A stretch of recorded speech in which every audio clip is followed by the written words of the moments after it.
Hey guys, Josh is from Selkirk GM here, and today we're going to show you how to use the My Brand app. Now with us being a 3-line dealership, there's 3 apps you can download, either My Buick, My GMC, or My Chevy.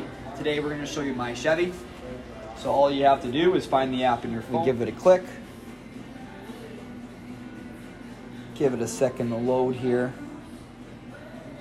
Once the app opens, it's actually really neat. There's a couple different functions we can do. Just like on your key fob, we can sound the alarm, stop the alarm, lock the doors, unlock the doors, and even start your vehicle from your cell phone. With that remote start, there is no distance required or anything like that. As long as you have data or a Wi-Fi connection, you can start your vehicle. So let's go ahead and give this a try. All you have to do is press and hold.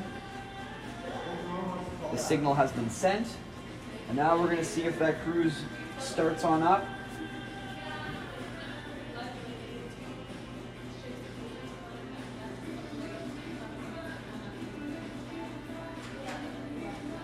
And there we go. Started the cruise from the click of your cell phone. Pretty neat. So the key fob functions aren't actually the only thing we can do with the My Brand app. There's also a more button we can hit down below here. And with that, we actually have access to our vehicle's location, navigation settings, Wi-Fi settings, and that's right, you actually even have your owner's manual built right into the app. Thanks guys.